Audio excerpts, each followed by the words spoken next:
Once there was a rishi called Sunandar. He used to go to a temple, Narasimha Swami temple, every day, which was near his place, near the place where he was staying, and chant 11th chapter of Bhagavad Gita every day. He was going on a Tirtha Yatra, and on the way he wanted to stay in a village. So he asked the head of the village to give him some space to stay. Then that person also showed a place like a guest house to stay.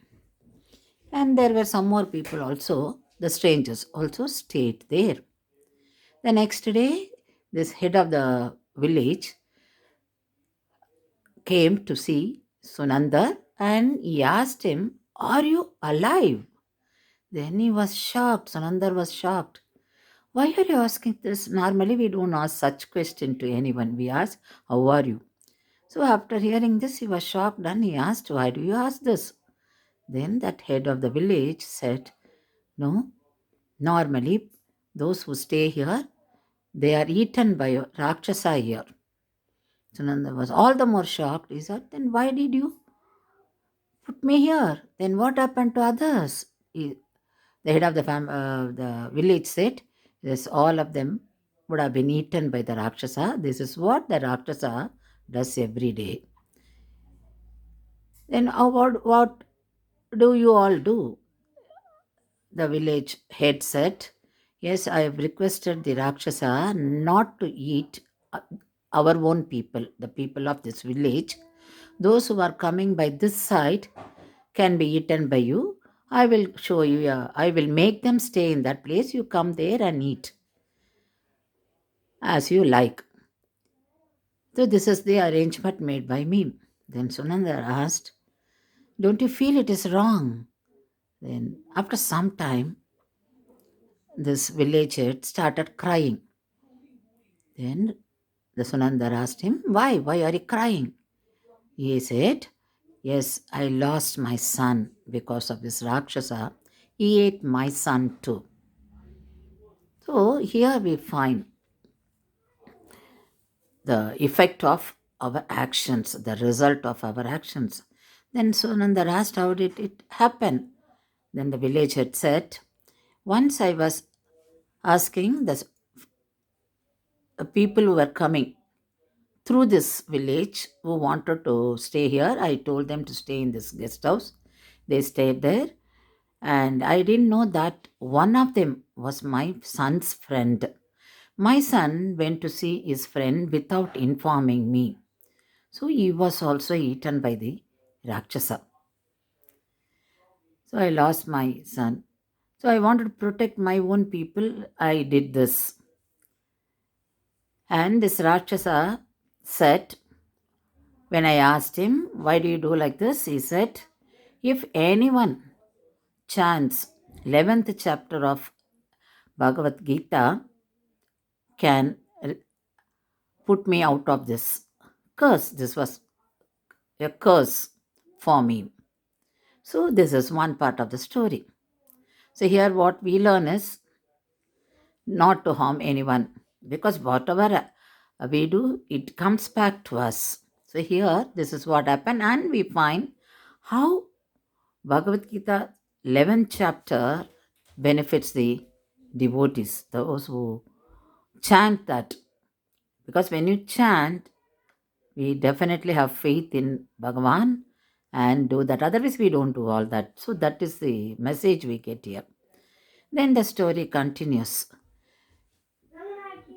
The head of the village, he explained how this Rakshasa knew that those who have chanted the 11th chapter only could save him from this curse. For that, the Rakshasa said a story.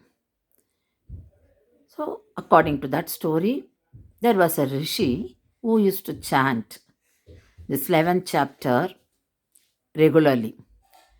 Then one day he was going through a forest and the thieves attacked him and took over whatever he had, and they killed him, and the animals tore the body and they ate some portions of the body, and one eagle came down and picked up some portion of the rishi, and it flew, and it had a bone portion in its mouth. There was another rishi who was preparing to do tarpanam for his ancestors. So he was looking for water, and he got a water, collected water in a vessel. This bird which flew by that side dropped that bone. So the bone fell into that water, but the rishi used that water and he did it, the ritual. The other rishis who were all around him asked, how did he use this? We don't touch any dead animal or anything, but how come you use this water? Is it not unholy? Then the rishi said, no. The water got purified because of this bone, because this bone belonged to a person who used to chant the 11th chapter of Bhagavad Gita regularly. So he would have been a blessed one. So this water, because of him, this water got purified, became holy. So I used this. So through that, the Rishi explained how the ones who chant 11th chapter of Bhagavad Gita get mukti. That is, they attain Bhagavan, they attain Paramapada, they attain the Vaikuntha, the abode of Sri Vishnu. Then the story continues. There was one more question. The village, Sunandar asked that village, did you ask him how did he become Rakshasa? Then villager said, yes, I asked him. Then he gave me that incident which made him Rakshasa. So what happened? He explained that there was a Brahmin who was doing work in his land, and he was taking care of his land himself only, and there was a boy who was lying in the field, and a eagle came down and it picked up that boy and went up, and it killed him finally. Then this man, he didn't even bother to see when the boy was raising voice, and he wanted to do his work and wanted to earn for that day.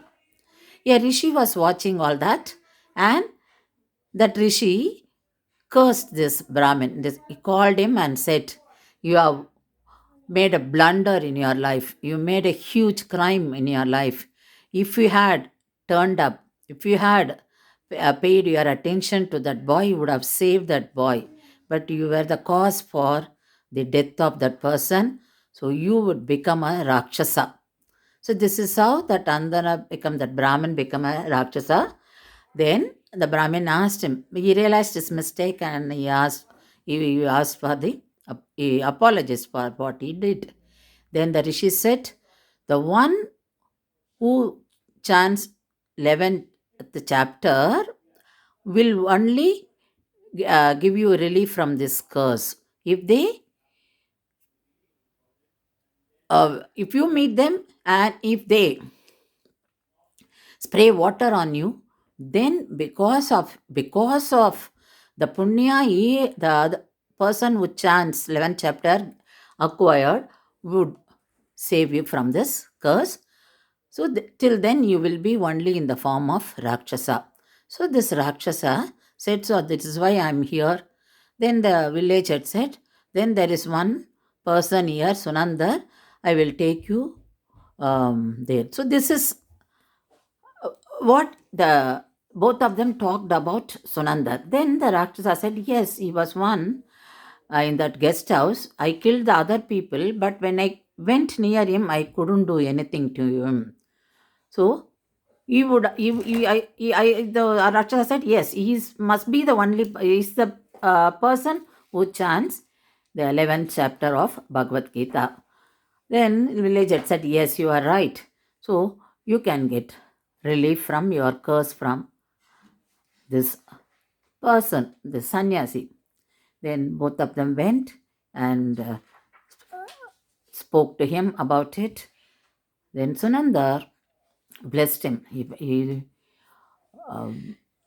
graced him with the water and he got his own form, Divya form, that is the original form.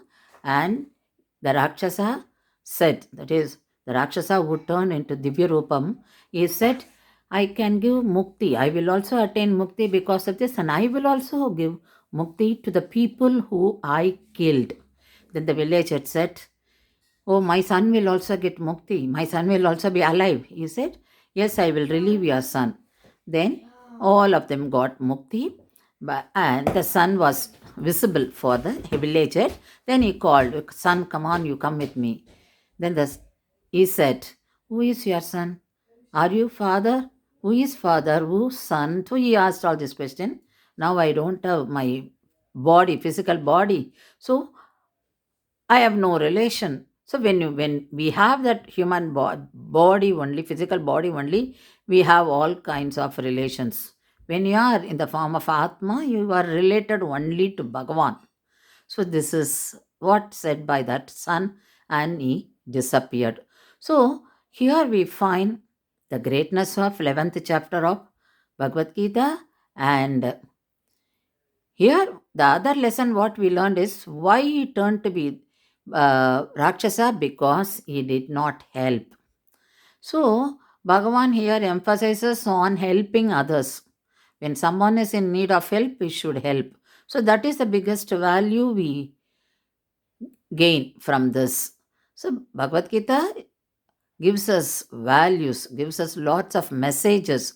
So, this 11th chapter makes us, no, inspires us to do, to be human and to help others and to allow others also to coexist.